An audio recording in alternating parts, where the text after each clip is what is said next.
You do not have to say anything, but it may harm your defence if you do not mention when questioned something which you later rely on in court. Okay. Anything you do say may be given in evidence. This case takes place in the UK and spans over a number of years. Meet Neil Frederick Foden. He was born in August of 1957, making him in his 60s throughout these events.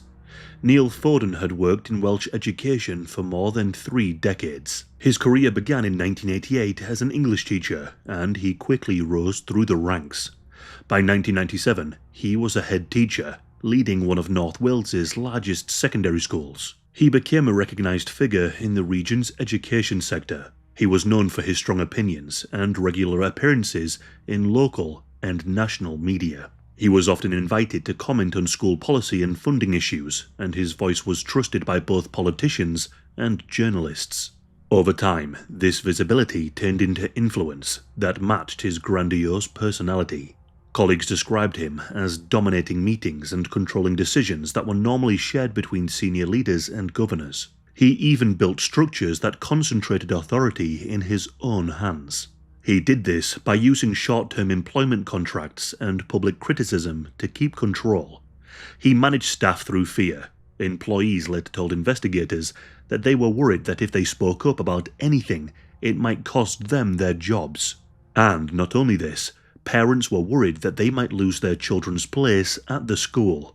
On one occasion, he was judged by an employment tribunal to have bullied a teacher. He was reprimanded with a 2-year warning on his record. It turned out that this 2-year reprimand had little real effect. He was still able to teach and run the school. Neil was accused of bullying because he was falsifying exam results to make his school appear better. When another teacher noticed, he spoke up and reported Neil. The whistleblower later testified that after raising the exam result issue, Neil harassed him for 4 years. During the investigation, Neil managed to get the support of nearly all of his other staff, who signed a letter showing their support. Some may say that they were under duress due to the anxiety that they would receive the same treatment, but it turns out that he also had a group of sycophants working for him, and it's this lack of pushback that led to some horrendous crimes.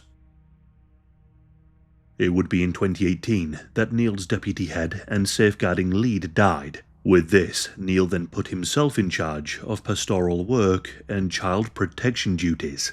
He had no safeguarding qualifications and had no experience, but no people dared to challenge him. This placed Neil in a position of absolute power, and he had access to the most vulnerable at the school. Whenever a vulnerable student needed support, he had an opportunity to exploit them. So you can see where this is going. Following this, Neil then made national headlines in the UK. He callously instructed that pupils with 2 pence of unpaid lunch debt must be denied school meals. This caused huge backlash in the UK and drew condemnation from the English football player Marcus Rashford. However, this would pale in comparison to what he was doing in plain sight and behind closed doors. Now, before we continue, it's important to say this. There was a review into this case, and it highlighted how warning signs emerged in early 2018. In total, there were 50 missed opportunities to stop this despicable man in his tracks. In 2018, staff observed him messaging a pupil at night from his personal account. This same pupil was later seen asleep in his office with her head on his desk. Around this same time, another pupil reported seeing him walking alone with a girl on school grounds before the girl got into his car. The police were notified, but he just explained this, that he was giving the girl a lift home. Neither pupil was interviewed, and the case was closed.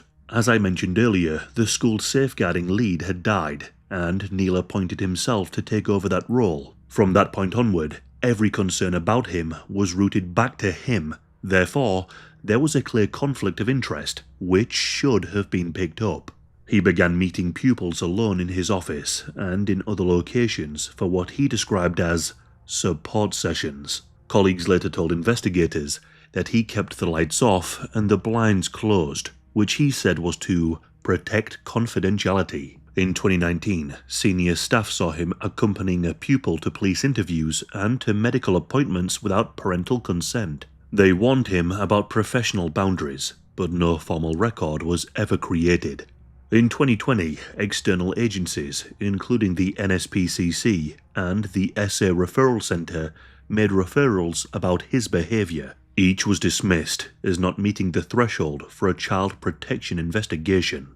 During the national lockdown that same year, he kept 2 pupils in school without approval. Senior colleagues discussed their unease, but they said that they were just too afraid to report him. In 2021, he was promoted to an executive role at another school while the concerns remained unresolved. Complaints followed to the other school as well, including reports of inappropriate physical restraint and unprofessional contact with a female pupil. By early 2022, staff and pupils were openly commentating on how he was often left alone with vulnerable girls. In March of 2023, his senior team issued a written warning instructing him to meet pupils only with the doors open and the blinds raised, although he just ignored their instructions. In the summer of 2023, a social worker raised concerns that he had hugged a pupil without consent. The report was moved between authorities for about 9 weeks without any action. During that time, he continued to meet with pupils privately. There were so many ways not mentioned, where if people just slightly intervened, and if the governing bodies had just scratched beneath the surface, they would have found a true scandal. But finally, on the 6th of September 2023, a pupil disclosed to staff that she had been in a relationship with Neil and showed messages and photos from her phone. Staff members, authorities, and more importantly the police could not brush this one aside. It all started with a child referred to as Victim A. Before we continue, note these 2 things. Firstly, the victims were identified by coded initials in official documents because they were under 18 at the time and entitled to lifelong anonymity under UK law. And secondly, the following events come with a warning. Victim A entered Neil's school in 2017 with identified vulnerabilities, and so a safeguarding plan was put in place to protect her during the school day. The plan required that pastoral support be provided by female staff only. But in January of 2019, an incident involving Victim A and a statutory agency required the presence of a responsible adult. Instead of a parent or an agreed female member of staff, Neil accompanied this victim to her meeting. For a head teacher overseeing a school of roughly 1,400 pupils, this was highly unusual and of course contrary to the agreed safeguarding arrangement. As part of the same event, Neil gave Victim A his personal email address so he could communicate with her directly. He then allowed the contact to extend beyond the immediate issue, sometimes failing to respond for prolonged periods of time, which increased her reliance on his attention. This is grooming. Neil subsequently took Victim A to a GP appointment and then to an SA referral centre. He began meeting her one-to-one under the banner of pastoral care. He later took her to a gynecology appointment. All of these contacts took place without the knowledge or consent of Victim A's parents.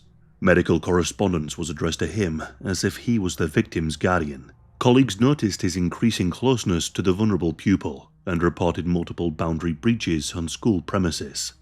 He spent extended periods alone with her in his office. Staff later said that she would rest her head on his shoulder. They held hands and he drove her to and from appointments. Soon enough, she had his personal phone number.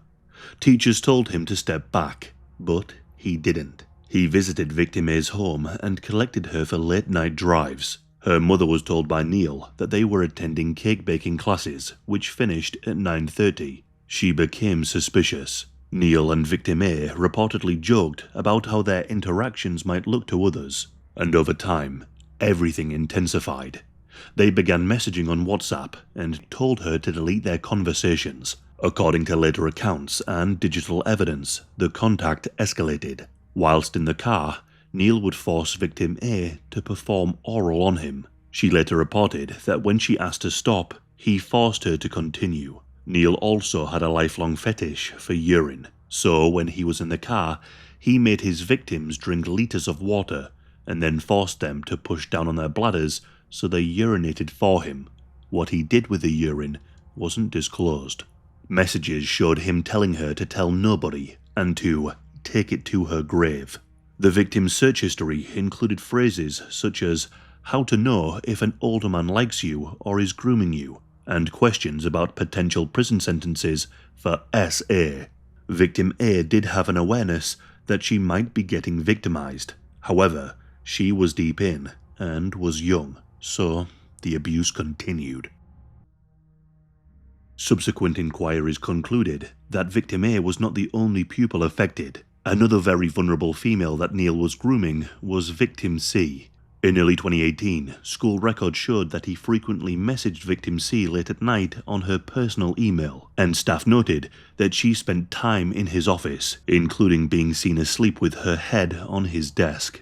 On the 9th of July 2018, a pupil reported seeing him walking with a girl who then got into his car. The school identified this girl as victim C, and we know exactly what happened to girls who got into his car. The police did question him, but they accepted the explanation that she needed a lift home. The pupil was never interviewed, and again, no further action was taken. Less than 2 weeks later, on the 24th of July 2018, the manager of the assisted living quarters where victim C lived told the police and social services that victim C was frequently left alone with Neil after school hours. The agencies again took no action, and the review recorded another missed opportunity. It's mind-blowing to think that these accusations of this strange behaviour was going on with victim A at the same time. During the lockdowns in April of 2020, he was known to have victim A and victim C in school without approval, and he taught them alone. Another important victim in this case is victim E. Victim E was actually the second complaint to come forward when the case was blown open. Neil referred to victim E as his little sex toy, and he made her call him Mr. P. Not for PDF file, but instead for perfect. This man was nothing short of a vile creep. He would often take victim E in his car, driving around the countryside under the guise of scouting out new hiking locations. Or at least, that's what he later said. In fact, he was picking up victim E from school and taking her down quiet lanes so he could force himself upon her. The victim later said that when he did this, he would grip her tightly around the neck. Around this same time, Neil headed to a convention where he was a speaker for the Children, Young People and Education Committee. However, the night before, he picked up victim E and took her to the hotel he was staying at and SA'd her. Victim B was another innocent and vulnerable girl who was groomed using the very same tactics. This victim had their own therapy sessions, as Neil would call it. Victim B was once grabbed around the neck by Neil as he forced his hands up her leg and further up her thigh. Victim F was another who featured in the review, but not in the criminal case. He manipulated her into being infatuated with him. According to the review, she felt comforted by him. He would prepare her food, make her cups of tea, and host her alone in his office time and time again. Neil made her feel special, saying that she was important to him and that they had things in common. Victim F said that Neil was a good listener and always had time for her, but Neil would also often hug her, and this crossed safeguarding, legal, and Victim F's personal boundaries. She never gave permission for the hugs. This was a tactic that Neil deployed. He would hug the girls almost as a way to make his first physical contact before escalating the contact further. This was to test the waters and to see what he could get away with. Another victim was victim G. On one occasion, during the grooming process, he hugged her while her hands were down her side so she couldn't move. This might have been uncomfortable enough, claustrophobic even, but what makes it so much weirder is that he held the hug for over 5 minutes. As you can imagine, this left victim G feeling terrified. Events like this were reported, but ultimately they fell on deaf ears. Victim G avoided Neil at all costs, so eventually Neil demanded that she attend his office.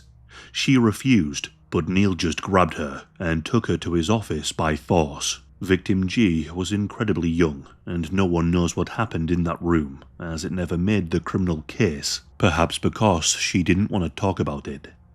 In May of 2020, another victim, Victim S, complained that Neil was too physically touchy with her. She spoke to 2 teachers about this, and they both said that they would speak to Neil. However, it seems like it wasn't followed up properly.